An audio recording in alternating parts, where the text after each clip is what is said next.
సికింద్రాబాద్ ఉజ్జయిని మహంకాళి బోనాల జాతరకు ఏర్పాట్లు చేస్తున్నారు. 13న సీఎం రేవంత్ రెడ్డి పట్టు వస్త్రాలు సమర్పిస్తారు. భక్తులకు ఎటువంటి ఇబ్బందులు కలగకుండా అన్ని జాగ్రత్తలు తీసుకుంటున్నారు. మరింత సమాచారం మా ప్రతినిధి ప్రవీణ్ అందిస్తారు.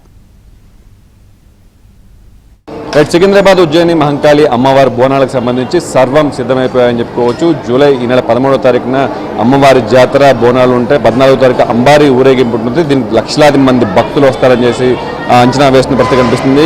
గత సంవత్సరం పొరపాట్లు లేకుండా ఈసారి పకడ్బందీగా ఏర్పాట్లు చేయాలని చెప్పేసి అటు మొదటి ప్రభాకర్ కూడా ఒక సమీక్ష నిర్వహించారు. దీంట్లో డాక్టర్ హరిచంద్రనాథ్తో పాటుగా టెంపుల్ ఈవో అలాగే మంత్రులు కూడా పాల్గొనే పరిస్థితి కనిపిస్తుంది. అలాగే సీఎం రేవంత్ రెడ్డి పట్టు వస్త్రాలు సమర్పిస్తారు. లష్కర్ బోనాలు అంటేనే మనం ఎంతో అంగరంగ వైభవంగా కూడా చేస్తూ ఉంటాము. ముఖ్యంగా సికింద్రాబాద్ అమ్మవారి బోనాలకు సంబంధించిన రంగము దేశవ్యాప్తంగా కూడా ప్రసిద్ధి చెందింది. సో ఇక్కడ ఈ నెల 13వ తారీఖున బోనాల జాతరకు సంబంధించి ఏర్పాట్లు ఎలా జరుగుతున్నాయి, సో దానికి సంబంధించి మనతో మాట్లాడేందుకు ఆలయ ఈవో గుతా మనోహర్ రెడ్డి గారు కూడా ఉన్నారు. సో ఈసారి ఏర్పాట్లు ఎలా ఉండబోతున్నాయి, ఎందుకంటే అప్పటికే సీఎం ఇక్కడికి వచ్చి పట్టు వస్త్రాలు సమర్పించబోతున్నారు. పొన్నం ప్రభాకర్ ఇప్పటికే రివ్యూ చేశారు.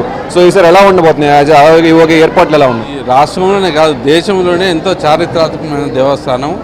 లష్కర్ బోనాలంటేనే లక్షల సంఖ్యలో భక్తులు అమ్మవారి దర్శనానికి రావడం జరుగుతుంది. ఈ సంవత్సరం 13వ తారీఖు ఆదివారం ఉదయం 4 గంటలకు మహా ఆరతితోటి ప్రారంభమై తదుపరి ముఖ్యమంత్రి గారు పట్టు వస్త్రాలు సమర్పించడం జరుగుతుంది. ఆ తర్వాత 14వ తారీఖు ఉదయం 8 గంటలకి రంగం కార్యక్రమం ఉంటుంది. తదనంతరం అమ్మవారు గజాధిరోహణం మీద అంటే ఏనుగు పైన పురవీధుల్లో తిరగడం జరుగుతుంది. అయితే ఈ కార్యక్రమానికి గతంలో మరి అక్కడ ఈసారి ఒక 30 లక్షల మంది భక్తులు వచ్చే అవకాశం ఉందని అంచనా వేసుకొని అన్ని అధికారులతోటి ప్రత్యేక ఏర్పాట్లు చేసి ఎలాంటి ఇబ్బంది కాకుండా వచ్చిన భక్తులను అమ్మవారి దర్శనం చేసుకునేందుకు ఏర్పాట్లు చేస్తున్నారు. ముఖ్యంగా ఘట్టాలకు సంబంధించి ఇప్పటికే ఊరేగింపులు కూడా స్టార్ట్ అయిపోయాయి. సో దానికి సంబంధించి కూడా సికింద్రాబాద్ అన్ని ఏరియాల్లో కూడా చేస్తామని చెప్పేసి అన్నారు. దానికి రెస్పాన్స్ ఎలా ఉంది? అలాగే అంబారీ ఊరేగింపుకు సంబంధించి కూడా వేలాది మంది లక్షలాది మంది భక్తులు వస్తారు కాబట్టి సమన్వయం ఎలా ఉంది? ఎందుకంటే చిన్న చిన్న గల్లీలు కాబట్టి ప్రపంచాలకు సంబంధించి అయితే ఈ బల్గంపేట అనేది మనకు ఒక రోల్ మోడల్ అన్నట్టు. అక్కడ ఏదైనా ఇబ్బంది ఏంటంటే మనకు కూడా ముందే ఊహించుకొని ఇలాంటి ఇబ్బంది మన దగ్గర రావద్దు. అయితే ఈ ఘటానికి కూడా ప్రతిరోజు ప్రత్యేకంగా ఎస్కార్ట్ ఏర్పాటు చేయడం జరిగింది. అమ్మవారు ఇక్కడి నుంచి వెళ్ళిన దగ్గర నుంచి మళ్ళీ అమ్మవారి గుళ్ళోకి వచ్చేంత వరకు కూడా పోలీస్ ఎస్కార్ట్ ఉంటుంది, ఎలాంటి ఇబ్బంది లేదు.